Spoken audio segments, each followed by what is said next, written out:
The Sword in the Stone. Wart was a lonely page living in the great stone castle of Sir Ector.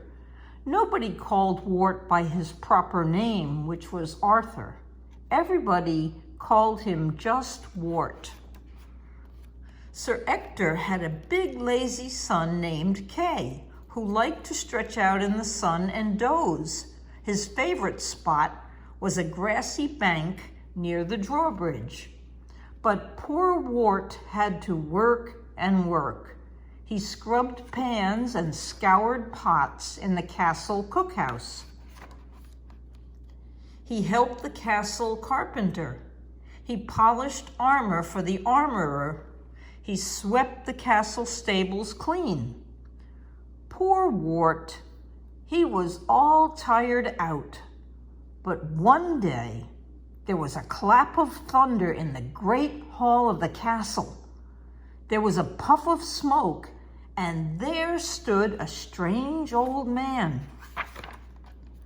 "My name is Merlin. I am a wizard," he said. "Wart needs lessons, so I have come." Sir Ector and Kay laughed and hooted. "Lessons? What does Wart need lessons for?" "Go away, old man," said Sir Ector. Merlin waved his wand, and right there inside the great hall, it began to snow. It snowed, and it snowed, and it snowed. Well, Sir Ector changed his mind. He let Merlin stay on and said, "Give Wart lessons if you like." Nobody understood why Wart needed lessons, but Merlin began to give him lessons. He led Wart down to the moat one day, and he waved his wand. Wart began to shrink.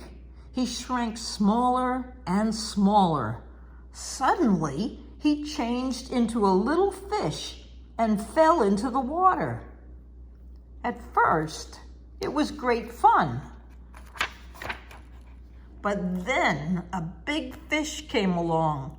The big fish wanted to catch the little fish for lunch.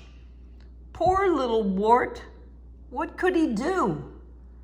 He used his head. He hid in a clump of seaweed so the big fish couldn't find him. "Very good," said Merlin. "You learned your lesson, Wart. When in trouble, use your head." Merlin kept on with the lessons. Once he changed Wart into a squirrel. As a squirrel, Wart stored nuts in trees. He learned to be ready for what tomorrow might bring. Another time, Merlin changed him into a bird.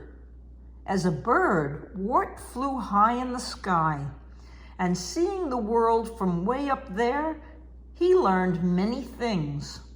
Wart grew wiser and wiser, but still nobody understood.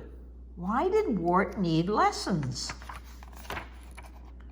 One wintry day, a knight came to the castle.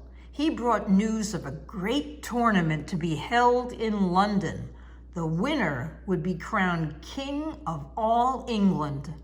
"A tournament's the very thing we need to choose an English king," said Sir Ector. He thought that Kay would win. And so they all rode off. Kay sat on a prancing horse. His armor glistened in the sunlight. But Wart was just a lowly squire. He rode a plodding donkey all the way to London town.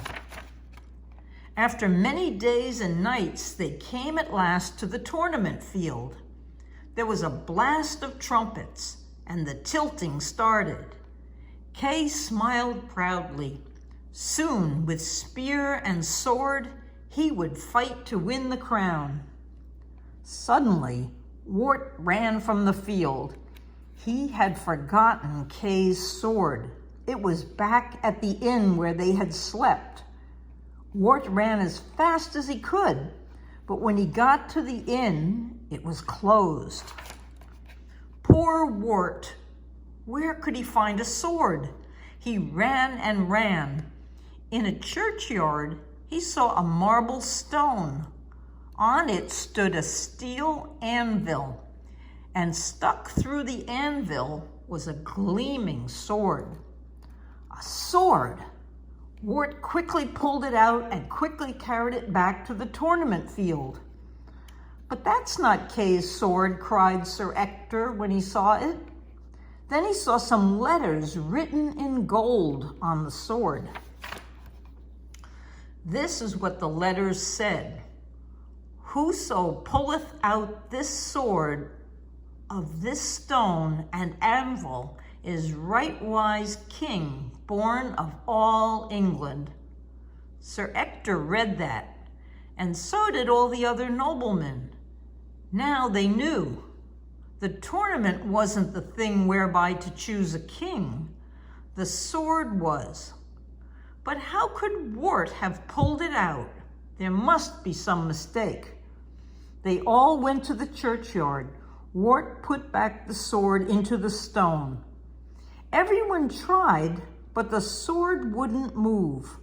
Only Wart could pull it out again. So it was no mistake. But kings must be wise. Kings must know many things. How could Wart be a king? Wart was wise enough, and he knew enough, for that's what the lessons had been for, to prepare Wart to be king. And Wart became a great king, known forever after as King Arthur. The end.